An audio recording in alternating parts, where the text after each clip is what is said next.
Disclaimer: views expressed are purely personal and not related to the employing organization. Ani Oka disclaimer. ఎక్కడికి వెళ్ళినా కూడా safety అనేది లేదు ఒక ఉమెన్ కి. మణిపూర్ లో అమ్మాయిని మొత్తం బట్టలు ఊడదీసి ఒక 40-50 మంది మగవాళ్ళు వాడి ఫోన్ చూస్తే మొత్తం అన్ని పార్నట్. దానికి ఎవరు కారణం? అరుణా చౌబా కేసులో కూడా ఆవిడ బేస్మెంట్ కి వెళ్ళి నర్స్ డ్రెస్ వేసుకొని వచ్చినప్పుడు తీసుకెళ్లి రేప్ చేసి 10 రోజులు ఆమె చంపేసండి. 10 రోజుల వరకు ఆమె డెడ్ బాడీ కూడా దొరకని పరిస్థితి. నువ్వు అట్లా చప్పట్లు కొట్టినప్పుడు రేపు పొద్దున నీ పాప అట్లానే ఎదుర్కొంటదని నీ బాధ్యత నీకు లేదా? అమ్మాయిలను ఎట్లా యూజ్ చేస్తున్నారు అని అంటే, తిట్టాలన్నా అమ్మాయిని యూజ్ చేసుకుని తిడుతున్నాం. అంత దీనమైన స్థితిలో ఉన్నామా మన ఎడ్యుకేషన్ సిస్టమ్ ఏమైతుంది? ఎందుకంత ఫెయిల్ అవుతున్నాం? ఏ దేశంలోనైనా ఇట్లా ఉంటుందేమో నాకు తెలియదు. అమ్మాయితో ఎట్లా మాట్లాడాలి, ఎట్లా బిహేవ్ చేయాలి, ఎట్లా ప్రేమించాలి. From education system, from health system, from political system. నువ్వు ప్రాస్టిట్యూషన్ ని ఎందుకు వ్యతిరేకించలేదు? ఎందుకు పార్ ని వ్యతిరేకించట్లేదు? నువ్వెందుకు కూర్చొని చూస్తున్నావు పార్ ని? ఇంకొక వైపు ఏమో అమ్మాయిలు సేఫ్ గా ఉండాలి అని అంటే ఎట్లా సేఫ్ గా ఉంటారు అన్న ఉద్దేశంతోని ఆమెని రేప్ అండ్ మర్డర్ చేశారు అనేది. రేప్ చేసిన వాళ్ళు అక్యూజ్డ్ జైలుకి వెళ్ళి బయటకు వస్తే మనం దండలేసే సమాజంలో. రీసెంట్లీ కలకత్తా రేప్ ఇన్సిడెంట్ విషయంలో what do you feel is is definitely something that's not acceptable, but what do you feel are the root causes for it actually? So first మనం తీసుకుంటే ఏంటంటే, మనకి డాక్టర్లు క్యాడర్స్ లో ఉంటారు. ఓకే, సో ఫస్ట్ క్యాడర్ వచ్చేసి మనకి మెడికల్ కాలేజెస్ ఒక సపరేట్ ఇన్స్టిట్యూషన్, వెరస్ హెల్త్ కేర్ అనేది separate institution. So medical colleges అనేవి మనకి టెర్షియరీ కేర్ హాస్పిటల్స్ లాగా ట్రీట్ చేయబడతాయి. ఈ టెర్షియరీ కేర్ హాస్పిటల్స్ అనేవి ఏవైతే ఉన్నాయో అక్కడ మనకి టీచింగ్ అనేది జరుగుతుంది. టీచింగ్ జరిగేటప్పుడు మనకి ప్రొఫెసర్ క్యాడర్ ఒకటి, అసోసియేట్ ప్రొఫెసర్ క్యాడర్ ఒకటి, assistant professor cadre, resident cadre ఒకటి, స్టూడెంట్ క్యాడర్ ఒకటి ఉంటుంది. సో ఇవి various cadres in particular institution. ఇది ఏ మెడికల్ కాలేజ్లో అయినా కూడా ఇదే క్యాడర్ మెయింటైన్ అవుతుంది. సో ఇందులో మళ్ళీ డివిజన్స్ ఉంటాయి. అడ్మినిస్ట్రేషన్ డివిజన్ ఒకటి ఉంటుంది, వెరాజ్ ప్రాపర్ ఎగ్జిక్యూటివ్ డివిజన్ లాగా మనకి ప్రొఫెసర్స్ వీళ్ళందరూ కూడా ఎగ్జిక్యూటివ్ డివిజన్ లో వస్తారు. సో ఇక్కడ మనకి జరిగిన ఇష్యూ ఏదైతే ఉందో, కోల్కతా ఇన్సిడెంట్ ఏదైతే ఉందో, అది జరిగింది ఒక రెసిడెంట్ డాక్టర్ పైన. సో రెసిడెంట్స్ అనే వాళ్ళు ఏంటంటే 2 రకాలుగా ఉంటారు: జూనియర్ రెసిడెంట్స్, సీనియర్ రెసిడెంట్స్.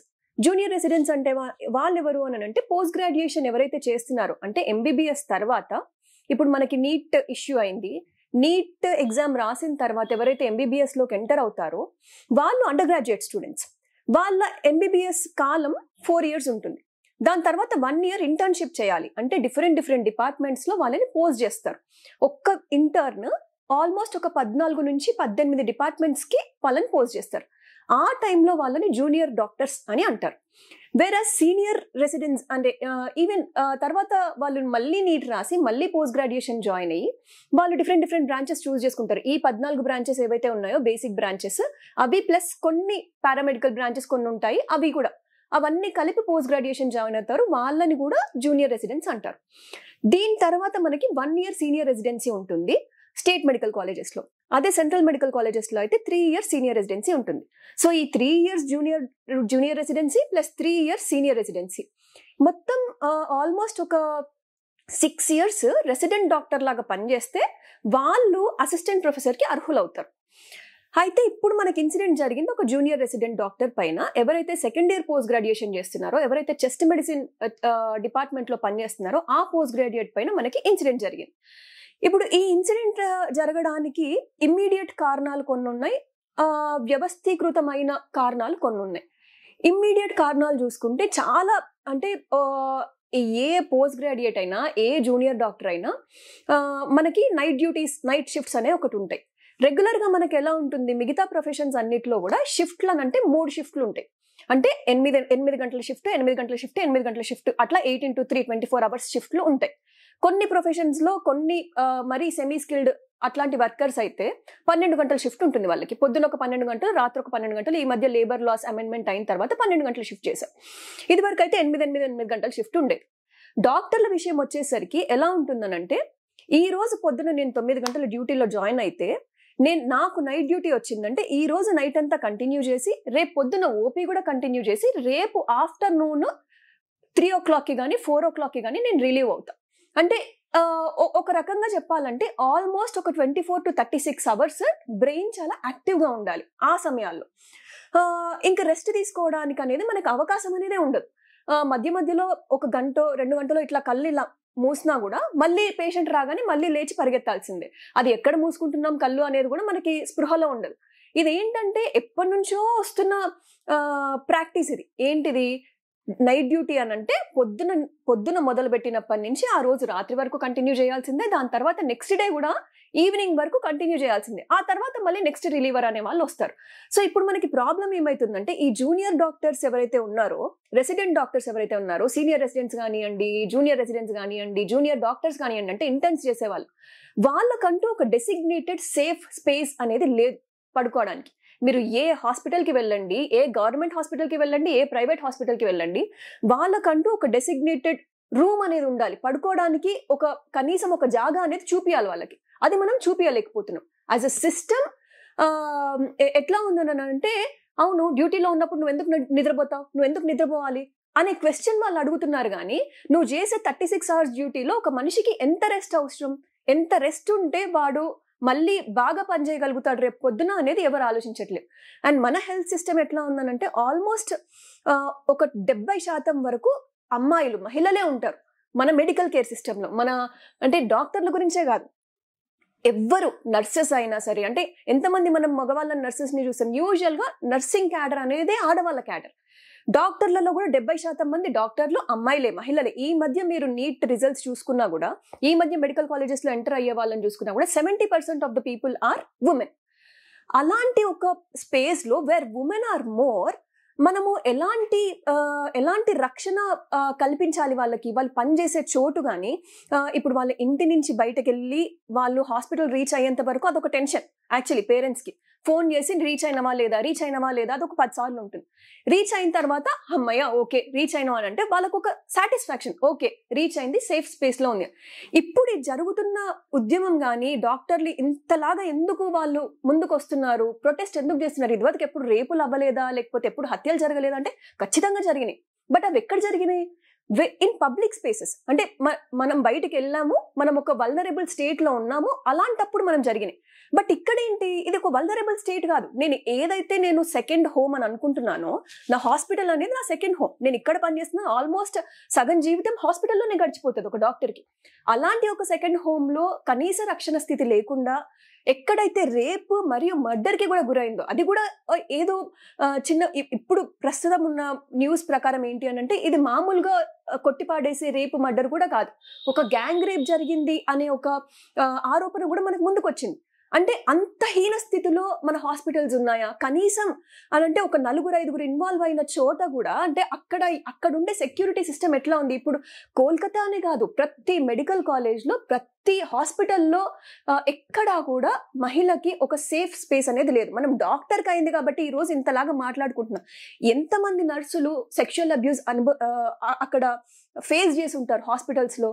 ఎంతమంది అంగన్వాడీ వర్కర్స్, ఎంతమంది ఆశా వర్కర్స్, ఎవరైతే మల్టీపర్పస్ హెల్త్ వర్కర్స్ ఉన్నారు, ప్రతి ఒక్కళ్ళు, ఎవరైతే హెల్త్ సెక్టార్లో ఉండే అమ్మాయిలు ఎవరైతే ఉన్నారో వాళ్ళు ఫేస్ చేస్తున్న ఇబ్బందులు ఏవైతే ఉన్నాయో అవన్నీ కూడా దానంతటికి ఈ రేప్ అనేది ఒక పరాకాష్ట అన్నమాట. ఇంకా రేప్, దానిపైన ఇంకా మర్డర్ కూడా.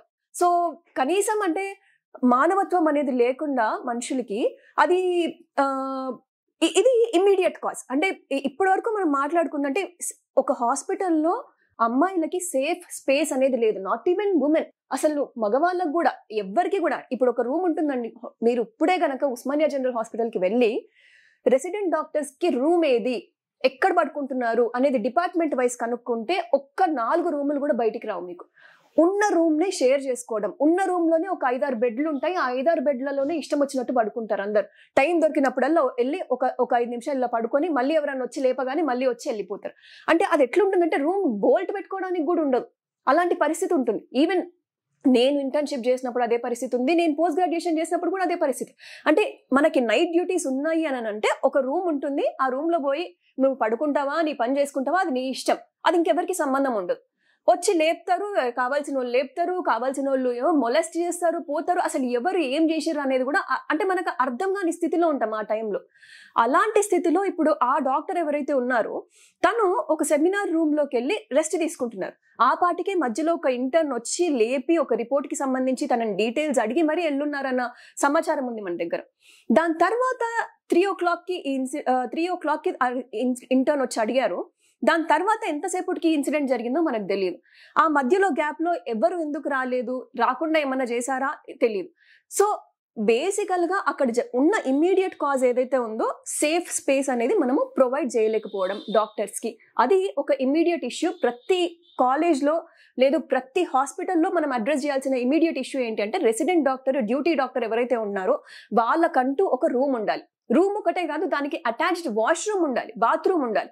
ఏ హాస్పిటల్ కి తీసుకెళ్ళినా కూడా మనము ముక్కు మూసుకొని ముందుకు వెళ్లాల్సిందే అంతే. అంటే అక్కడ మనకి స్టాఫ్ ఎంత తక్కువ మంది ఉంటారని అంటే అందులో అసలు వాటర్ పోస్తారు, పొయ్యరు, డాక్టర్లకు ఒక సెపరేట్ వాష్రూమ్ ఉండదు. ఒక్కోసారి పేషెంట్లు ఏ వాష్రూమ్ లోకి వెళ్తారో వీళ్ళు కూడా అదే వాష్రూమ్ లోకి వెళ్లాల్సి వస్తుంది. అసలు వాష్రూమ్ సరిగ్గా ఉండవని చెప్పి మళ్ళీ అక్కడి నుంచి హాస్టల్ కి పోయి వాష్రూమ్ యూజ్ చేసుకొని ప్యాడ్స్ ఏమన్నా ఉంటే మార్చుకొని మళ్ళీ వచ్చి మళ్ళీ డ్యూటీ చేయాల్సిన పరిస్థితి.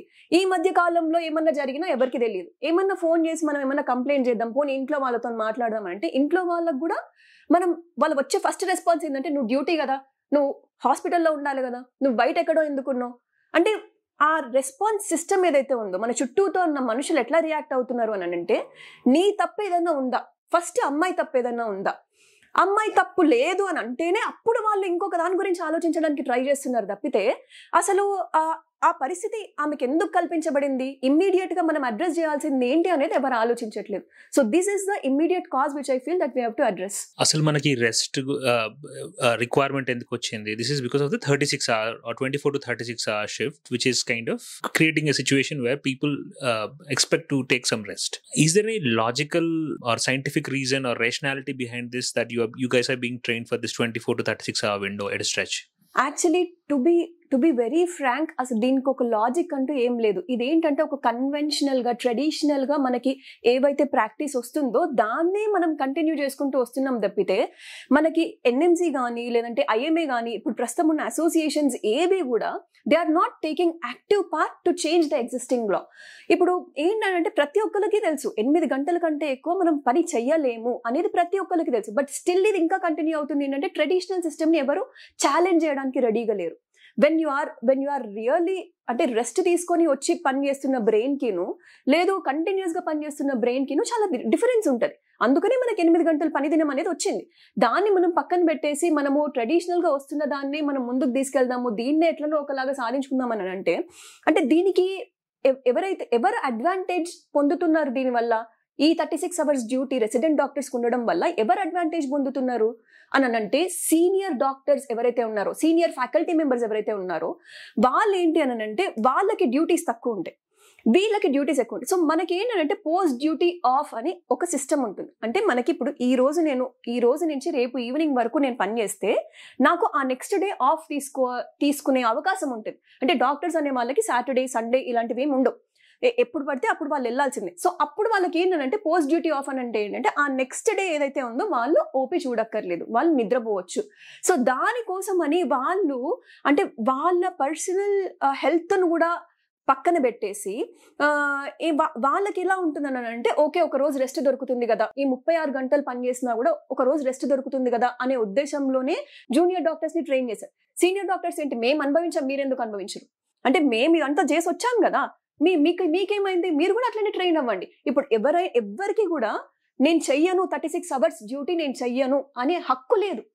అలా అన్నావు అని అంటే నువ్వు డాక్టర్ వృత్తికి అనర్హుడివి అని అర్థం. అలా చేస్తున్నారు సీనియర్ డాక్టర్స్ ఎవరైతే ఉన్నారో they compel the junior doctors to do such stretched hours of duty. So ఇది పరిస్థితి.